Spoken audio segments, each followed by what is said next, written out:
Assalamualaikum warahmatullahi wabarakatuh.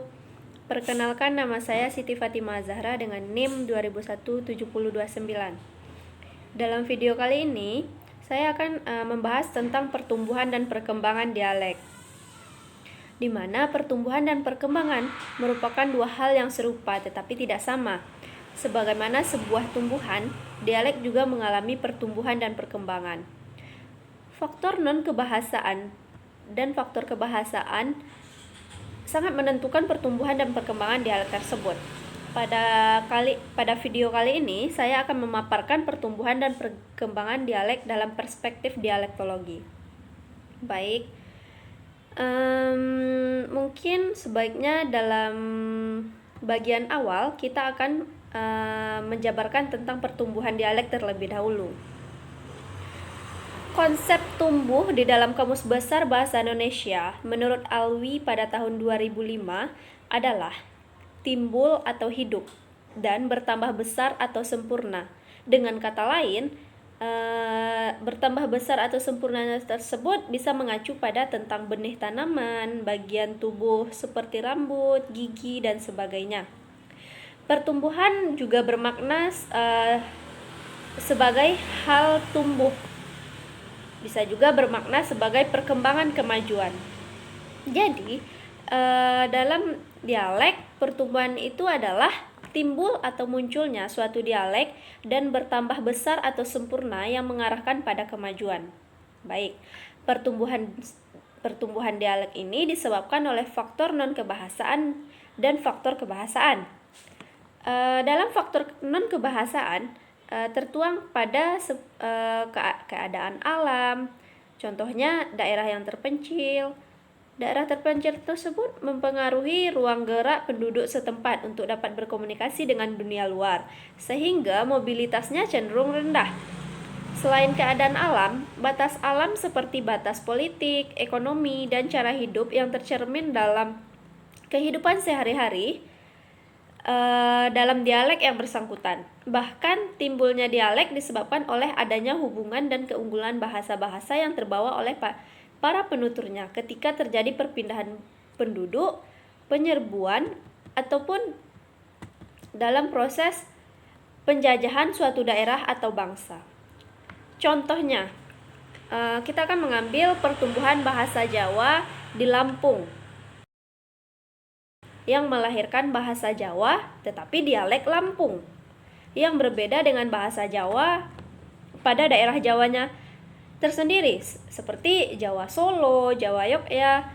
Akibat perpindahan penduduk tersebut, dialek pun berubah seiring perkembangan waktunya. Maka pertumbuhan dialek akan berubah ketika seseorang melakukan transmigrasi dari penduduk desa ke kota. Faktor kebahasaan yang menyebabkan pertumbuhan suatu dialek adalah peranan dialek atau bahasa yang bertetangga. Dalam proses terjadinya dialek atau bahasa yang bertetangga ini sangat menentukannya karena masuknya anasir kosakata, struktur, dan cara pengucapan ataupun pelafalan.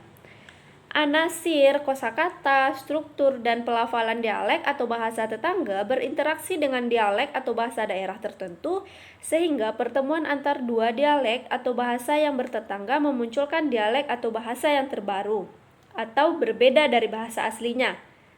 Seperti bahasa Jawa tadi yang berada di Lampung. Bahasa Jawa yang berada di Lampung akan berbeda dialeknya, pemakaian dialeknya oleh orang Lampung dibanding bahasa Jawa yang dituturkan oleh penduduk Jawa aslinya di Jawa tersebut. Lanjut, setelah kita memahami tentang pertumbuhan dialek, kita juga akan membahas tentang perkembangan dialek.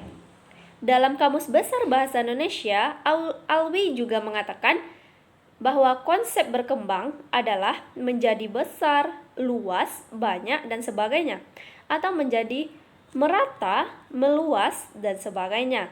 Adapun perkembangan ialah ihwal berkembang atau perihal menjadi banyak, merata, meluas.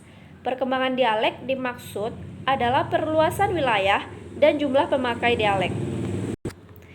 Perkembangan dialek dapat dikelompokkan menjadi dua arah, yaitu perkembangan yang membaik dan perkembangan yang memburuk. Perkembangan yang membaik terjadi apabila suatu dialek mengalami perluasan wilayah pakai dan jumlah penuturnya bertambah dan atau dinobatkan menjadi dialek baku.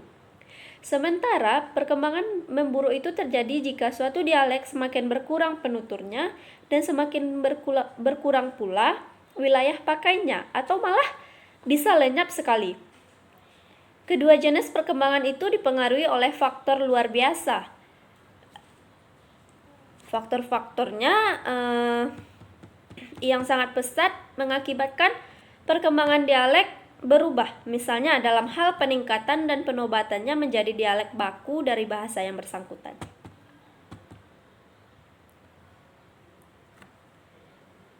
Faktor-faktor yang mempengaruhinya yaitu adanya faktor-faktor yang masuk akibat unsur-unsur bahasa lain. Masuknya unsur-unsur bahasa nasional ke dalam bahasa daerah dan masuknya bahasa nasional dan bahasa baku bahasa daerah ke dalam suatu dialek. Masukan atau susupan itu dapat terjadi melalui berbagai saluran, baik saluran resmi maupun tidak resmi, seperti di sekolah atau lembaga pendidikan. Jika di sekolah atau di lembaga pendidikan, cenderung untuk menjadikan bahasa Indonesia sebagai bahasa pengantar di kelas pada sekolah dasar. Ironisnya, anak-anak sekolah dasar merasa asing ketika mengikuti pelajaran bahasa daerah. Ketika mereka diminta menjawab pertanyaan-pertanyaan bahasa daerah, sebagian kecil yang dapat mereka jawab karena sebagian besar leksikon dalam bahasa daerah itu asing baginya. Gejala-gejala itu menunjukkan adanya pergeseran bahasa daerah oleh bahasa nasional. Selain faktor di dalam lembaga pendidikan, ada juga dalam saluran budaya. Susupan melalui saluran budaya terjadi antara lain oleh adanya surat kabar, televisi, radio, buku, majalah, dan film. Surat kabar merupakan media cetak yang cepat memberikan pengaruh terhadap budaya, karena informasi yang mutakhir yang dapat dibaca oleh masyarakat luas dari kota sampai ke desa karena adanya koran masuk ke desa.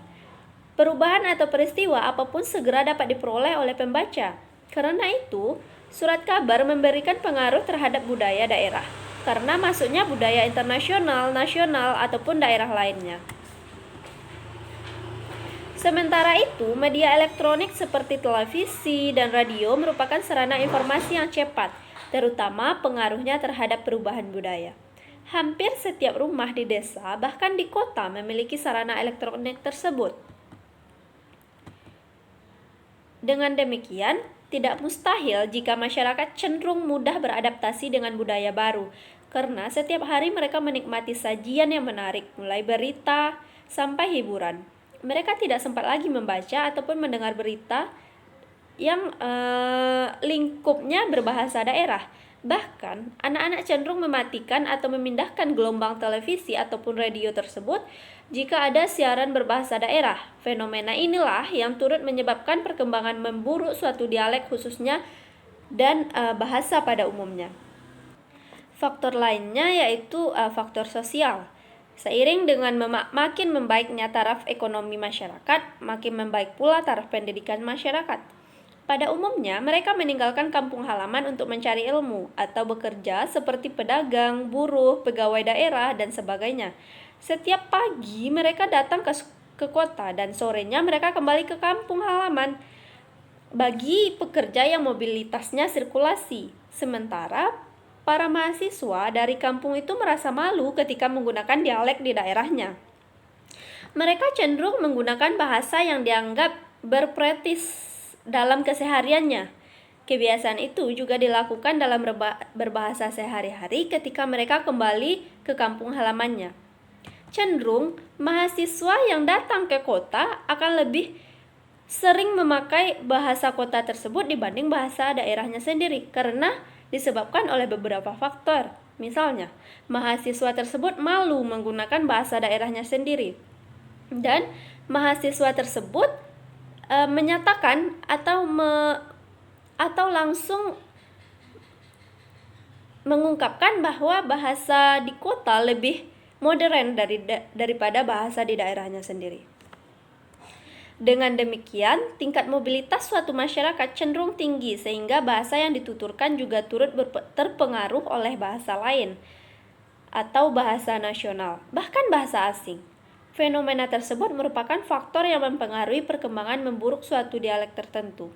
Di sisi lain, hal ini dapat menjadi faktor penyebab perkembangan membaik suatu dialek yang mempengaruhi karena jumlah penuturnya bertambah dan wilayah pakainya yang meluas. Mungkin sekian penjabaran materi dari saya tentang pertumbuhan dan perkembangan dialek. Akhir kata, wassalamualaikum warahmatullahi wabarakatuh.